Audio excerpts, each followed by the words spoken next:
എല്ലാ ഭക്തജനങ്ങൾക്കും കതിർവേൽ മുരുകൻ യൂട്യൂബ് ചാനലിലേക്ക് ഒരിക്കൽ കൂടി സ്വാഗതം. എൻ്റെ ചാനൽ ആദ്യമായിട്ട് കാണുന്ന ഭക്തജനങ്ങൾ ചാനൽ ഒന്ന് സബ് ചെയ്യുക. ജ്യോതിഷപരമായ എന്തെങ്കിലും കാര്യങ്ങൾ അറിയാൻ വേണ്ടി ഈ നമ്പറിലേക്ക് ഒന്ന് വിളിക്കുക. നിങ്ങളുടെ പ്രശ്നങ്ങൾ ഓൺലൈനായി നോക്കി പരിഹരിച്ചു തരുന്നതായിരിക്കും. അപ്പോൾ കാര്യത്തിലേക്ക് കിടക്കാം. രോഹിണി, അനിഴം, അവിട്ടം നക്ഷത്രക്കാർക്ക് 2026 അവരുടെ ഫലങ്ങളൊക്കെ പറഞ്ഞതാണ്. രോഹിണി, അനിഴം, അവിട്ടം നക്ഷത്രക്കാർക്ക് ഈ നക്ഷത്രക്കാർക്ക് ഈ 2020 തുടങ്ങി, അതായത് ഇപ്പം ജാനുവരി ഫെബ്രുവരി മാസമായി ഇതുവരെ സാമ്പത്തികപരമായ ബുദ്ധിമുട്ടുകൾ മാറിയില്ലെങ്കിൽ, അതായത് ഞാൻ ഒന്ന് രണ്ട് കാര്യങ്ങളൊക്കെ ഓരോ നക്ഷത്രം വെച്ചിട്ട് വീഡിയോ ചെയ്ത് പറഞ്ഞതാണ്. അപ്പോൾ എന്നിട്ട് നമുക്ക് ഈ സാമ്പത്തികം എല്ലാ നക്ഷത്രക്കാരെയും വെച്ച് പറയുവാണെങ്കിൽ ഈ സാമ്പത്തികം തന്നെയാണല്ലോ ഏറ്റവും വലുത്. അതായത് ജോലിയുള്ള സമയത്ത് 30,000 50,000 ഇല്ലെങ്കിൽ പോട്ടെ ഒരു 10,000 രൂപ സാലറി കിട്ടുന്ന സമയത്ത് ആവശ്യമില്ലാത്ത ചിലവുകൾ കൂടി, കടബാധ്യതകൾ കൂടി വന്നുകൊണ്ടിരിക്കുകയാണ്.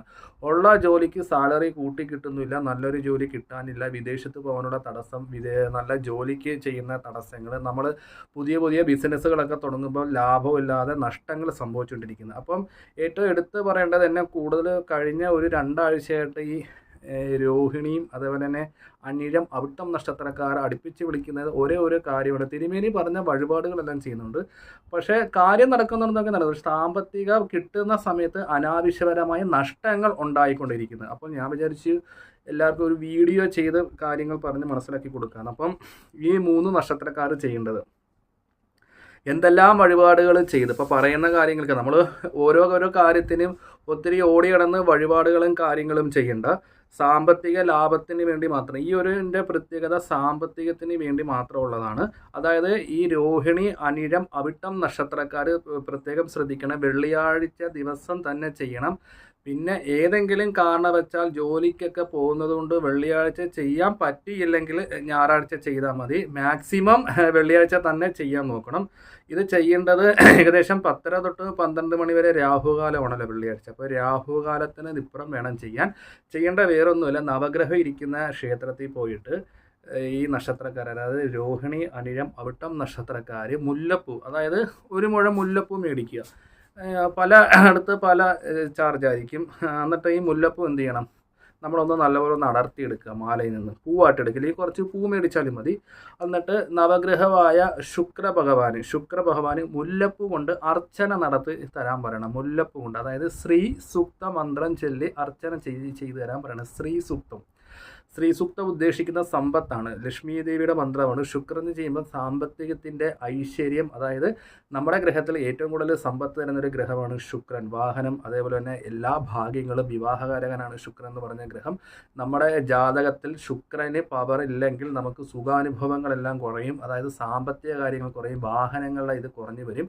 അപ്പോൾ ജാതകത്തിൽ ശുക്രൻ ബലത്തോട് നിൽക്കുവാണെങ്കിൽ കൂടുതൽ പോസിറ്റീവപരമായ കാര്യങ്ങളുണ്ടാകും.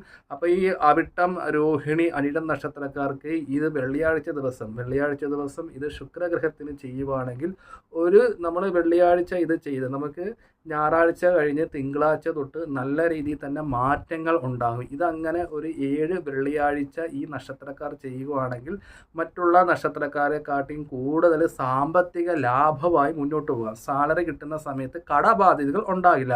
ഉള്ള കടബാധ്യതകളൊക്കെ നീങ്ങി കീറുകയും ചെയ്യും. നമ്മൾ ജോലി ചെയ്യുന്ന, ഇപ്പോൾ നിലവിൽ ജോലി ചെയ്തുകൊണ്ടിരിക്കുന്നല്ലോ, ചിലവർ ഓരോ സ്ഥാപനത്തിലായിരിക്കും. അപ്പോൾ നമ്മൾ അന്വേഷിക്കുന്നതിൻ്റെ ഭാഗമായി ദോഷങ്ങൾ മാറിയതിൻ്റെ ഭാഗമായി നമുക്ക് പുതിയ ജോലിയിലേക്കുള്ള അവസരങ്ങൾ കിട്ടും. ഒക്കെ പൈസ പറഞ്ഞെങ്കിൽ ജോലിയിൽ സാലറി കൂടിയേ കിട്ടത്തുള്ളൂ, അല്ലാതെ കുറേ വഴിപാട് ചെയ്താൽ നമുക്ക് പൈസ കിട്ടത്തില്ല. അപ്പോൾ നമ്മൾ കർമ്മം ചെയ്തുകൊണ്ടിരിക്കുമ്പോൾ നമ്മൾ അതായത് ഇപ്പോൾ ചെയ്തുകൊണ്ടിരിക്കുന്ന ജോലിയിൽ നിന്ന് നല്ല പുതിയ ജോലിയിലേക്ക് ഓഫർ വരും. അപ്പോൾ അവിടെ നമ്മൾ ചെല്ലുമ്പോൾ നമുക്ക് ഇപ്പോൾ ജോലി ചെയ്യുന്നിടത്ത് 10,000 രൂപ ഉണ്ടെങ്കിൽ നമ്മൾ വേറൊരു ജോലി സ്ഥലത്ത് ചെല്ലുമ്പോൾ സാലറി കൂടിയ ഒരു ജോലിയായിരിക്കും കിട്ടുന്നത്. അങ്ങനെ നമുക്ക് കൂടുതൽ പൈസ കിട്ടുന്നതനുസരിച്ച് നമ്മുടെ പ്രശ്നങ്ങൾക്കൊക്കെ പരിഹാരം ഉണ്ടാകും. നമുക്ക് ജോലി ചെയ്യാനുള്ള ആരോഗ്യം, നല്ല മനസ്ഥിതി, നെഗറ്റീവപരമായിട്ടുള്ള ചിന്തകളൊക്കെ മാറിക്കിട്ടും. അപ്പോൾ ശുക്രഗ്രഹത്തിന് രോഹിണി, അനിഴം, അവിട്ട നക്ഷത്രക്കാർ മുല്ലപ്പൂ കൊണ്ട് അർച്ചന ചെയ്യുക. മുല്ലപ്പൂ ഒക്കെ കിട്ടാനില്ലെങ്കിൽ ഒരു കാര്യം ചെയ്യുക, സാധാരണ പൂ ചെയ്താൽ മതി. ഇപ്പം മിക്ക ദൂരോട്ടൊക്കെ മലപ്പുറം അതേപോലെ തന്നെ കോഴിക്കോട് നവഗ്രഹ ക്ഷേത്രമുണ്ട്. ഇടുക്കി ജില്ലയിൽ തൊടുപുഴയിൽ അന്നപൂർണേശ്വരി അടുത്തുണ്ട്. എനിക്കറിയാവുന്ന നവഗ്രഹങ്ങളാണെങ്കിൽ പറയാനാണ് ആലപ്പുഴ ജില്ലയിലാണെങ്കിൽ മുല്ലക്കയിൽ അറവുകാട് ഉണ്ട്. പിന്നെ ചക്കുളത്തുകാവിൽ നവഗ്രഹമുണ്ട്. അതേപോലെ തന്നെ കോട്ടയം ജില്ലയിൽ തിരുനക്കര മഹാദേവ ക്ഷേത്രത്തിന് താഴെ ഒരു വിഷ്ണു ക്ഷേത്രമുണ്ട്. അവിടെ നവഗ്രഹങ്ങളുണ്ട്. അതേപോലെ തന്നെ കിടങ്ങൂർ ഒരു ഗണപതി ക്ഷേത്രത്തിൽ നവഗ്രഹങ്ങൾ ഇരിപ്പുണ്ട്. പിന്നെ തെക്കോട്ട് എനിക്ക് അറിയാവുന്നത് തട്ടാരമ്പലത്തിൽ ചെട്ടികുളങ്ങര പോകുന്ന വഴി ഒരു സരസ്വതി ക്ഷേത്രമുണ്ട്. തട്ടാരമ്പലത്തിൽ നവഗ്രഹങ്ങൾ ഇരിപ്പുണ്ട്. പിന്നെ നമ്മുടെ തൊടുപുഴയിൽ അന്നപൂർണേശ്വരി ക്ഷേത്രത്തിൽ, പിന്നെ മൂവാറ്റുപുഴയാണെങ്കിൽ നിർമ്മല ഹോസ്പിറ്റലിൻ്റെ അടുത്തൊരു അയ്യപ്പ ക്ഷേത്രമുണ്ട്. അവിടെയൊക്കെ നവഗ്രഹങ്ങൾ ഇരിപ്പുണ്ട്. അപ്പോൾ നിങ്ങളുടെ വീടിൻ്റെ അടുത്തുള്ള നവഗ്രഹ ക്ഷേത്രത്തിൽ ഇത് ചെയ്യുക. നവഗ്രഹങ്ങൾ ഒത്തിരി ദൂരെയാണ്, ചെയ്യാൻ പറ്റാത്തവരുണ്ടെങ്കിൽ ദേവീ ക്ഷേത്രത്തിൽ പോയി ഈ ശ്രീസുക്ത മന്ത്രാർച്ചന ചെയ്താൽ മതി. അപ്പോൾ ഈ നക്ഷത്രക്കാർ ഇത് ചെയ്യുമ്പോൾ ജീവിതത്തിൽ നല്ല രീതിയിൽ തന്നെ സാമ്പത്തികപരമായ മാറ്റം ഉണ്ടാകും. കൂടുതൽ എന്തെങ്കിലും അറിയാനുണ്ടെങ്കിൽ ഈ നമ്പറിലേക്കൊന്ന് അയച്ചു തരിക. ഗ്രഹനില, നിങ്ങളുടെ ഗ്രഹനിലയിൽ 2ാം ഭാവത്തിൽ പാപഗ്രഹങ്ങൾ ഉണ്ടെങ്കിൽ സാമ്പത്തികം നീക്കില്ല, അനാവശ്യമായ കടബാധകൾ കൂടും. ബാക്കി ഓരോരുത്തരുടെ കാര്യം ജ്യോതിഷപരമായി നോക്കി പറയുന്നത് കരുതാണ്. അപ്പോൾ വീഡിയോ ഇഷ്ടപ്പെട്ടെങ്കിൽ ലൈക്കും ഷെയറും ചെയ്യുക. ഞാൻ മറ്റൊരു വീഡിയോ വരുന്നതാണ്.